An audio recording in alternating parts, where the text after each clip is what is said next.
Games combine different forms of media, but anime has influenced them for over 40 years. From art style to storytelling, its impact is everywhere, even in Western games. Whether you realize it or not, you've played games that makes us feel like we are inside an anime. I'm PV and you are watching NeoRetroPixels. Today, we will dive into how anime has shaped video games over the years. Have you ever played a game that just screams anime?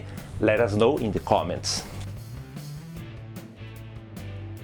After Atari's success with Pong, arcade games and home consoles exploded in the US. Early American games reflect the Western culture and even Cold War fears like the atomic apocalypse in Missile Command. Promotional art mimicked movie posters and comic books of the time. But in Japan, things took a completely different route. Space Invaders became one of the best-selling games ever, but its alien designs, they look like seafood, an octopus, a squid and a crab. This wasn't just a random design choice. It drew influence from Japanese anime and manga culture, where unconventional, playful designs were a signature style. This seafood buffet started with the War of the World movie aliens, which look like octopuses. From there, it was all downhill. This whimsical reinterpretation of objects and creatures is a hallmark of anime, where everything from food to everyday objects can take an expressive, exaggerated form. And what about spaceship shooting at enemies? That concept came directly from space battleship Yamato or Star Blazers in the West, an iconic anime series where pilots scramble to defend the ship from the alien Gamila's forces. This idea aligned perfectly with the gameplay of Space Invaders, drawing clear visual and thematic parallels to the anime's futuristic space battles. While some may argue there may have been an influence from Star Wars, it's important to note that Star Wars was released in Japan months after Space Invaders had already made its mark. The comparison likely arose because, at the time, outside of Japan, most people weren't familiar with space battleship Yamato. And that was just the beginning. Pac-Man's ability to eat ghosts while invincible, that comes from the Baku legend, a spirit that devours nightmares. This kind of folklore influence is everywhere in Japanese media, especially in supernatural anime. A prime example is Gegege no Kitaro, a TV show filled with yokai and spirits where Baku himself is a character. Robots that turn into jet fighters? From Macross to Texter. A strong female leading a ninja game? Onihime in 68's Sasuke anime is clearly the inspiration for Sega's Ninja Princess. Zibiu's visual design was heavily influenced by Mobile Suit Gundam, as confirmed by its creator, Masanobu Endo. Even cute character design in games? That also started with anime. The chibi art style of Bubble Bubble took inspiration from Kodomo Muke anime like Doraemon. And anime didn't just shape how games looked, it influenced how they played too. In February 1987, the Bubblegum Crisis OVA introduced the Night Sabers, 4 girls in exosuits fighting rogue boomers, artificial life forms created by the Gundam Corporation. Their weapon of choice? A gauntlet that shoots powerful beams. Sounds familiar? Mega Man came out just months later in December 87. Exosuits, beam attacks, futuristic battles. While there's no official confirmation, the resemblance is hard to ignore. And Mega Man is just one of many examples. Take Vampire Hunter D, written by Hideyuki Kikuchi and illustrated by the legendary Yoshitaka Amano. It follows D, a vampire hunting vampires with a sword in a post-nuclear Earth. The 85 anime adapted the first book and introduced Doris, a human girl with a whip fending off monsters. Now, wait a second. Someone using a whip to fight creatures of the night? A vampire that hunts vampires with a sword? If Castlevania popped in your mind, you are spot on. Released in '86, Castlevania took inspiration from classic horror films, but Key elements like Simon's Whip, Alucard's lineage, and even Dracula's castle sinking after defeat line up closely with Vampire Hunter D. Even lesser-known anime inspired classic games. The 85 OVA Leda, The Fantastic Adventures of Yoko, followed a high school girl transported to a fantasy world called Ashanti, where she's given a sword to fight a tyrant ruler that wants to invade Yoko's dimension.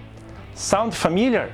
Valis the Phantasm Soldier, released in '86, stars Yuko, a high schooler chosen to wield the Vali sword to protect Earth and the Dream World vacancy from the demon lord Ruggles.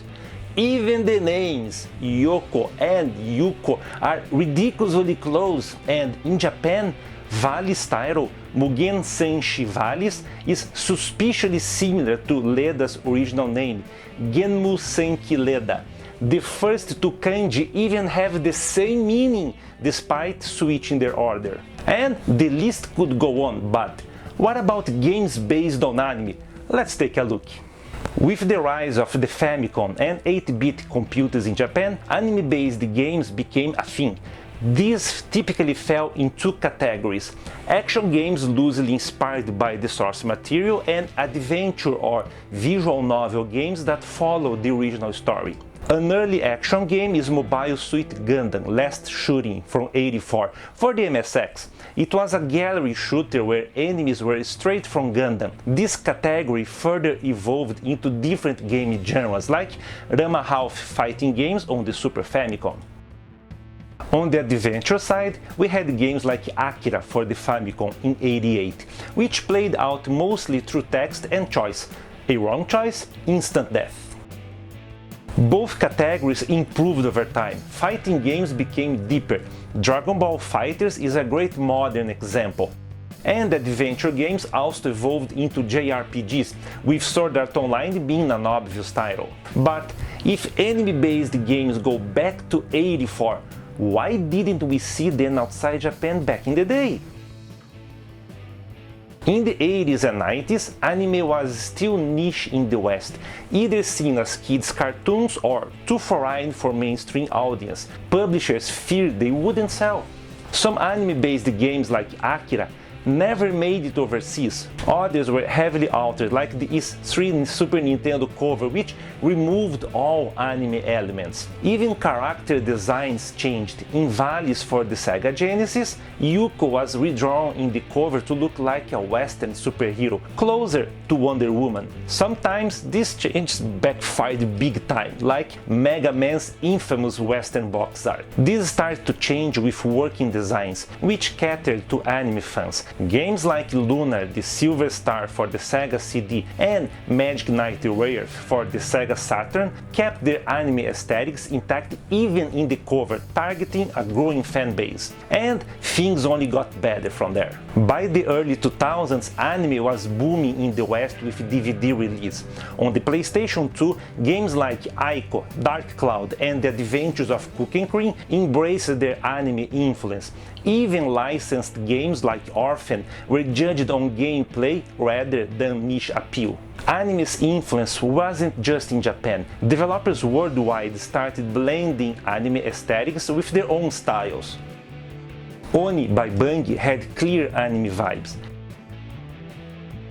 Momodora by Brazilian studio Bomb Service mixed Metroidvania action with anime aesthetics.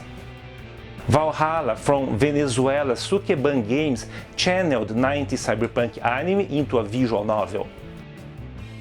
Mika and the Witch's Mountain by Spence Chibig feels straight out of Studio Ghibli. And then there is Genshin Impact, China's MiHoYo anime-style open-world RPG that brought anime to the mainstream.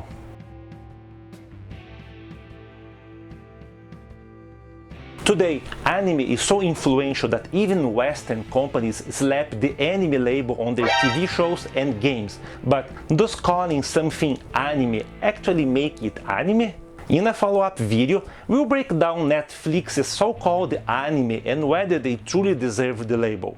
Meanwhile, what's your favorite anime-inspired game? Did anything in this video surprise you? Let us know in the comments. If you like this video, hit the thumbs up, share it with your friends, and subscribe for more videos like this. And check out the recommendations on the right. You might just binge watch a few more videos. PV at NeoRetroPixels, signing off. Cheers!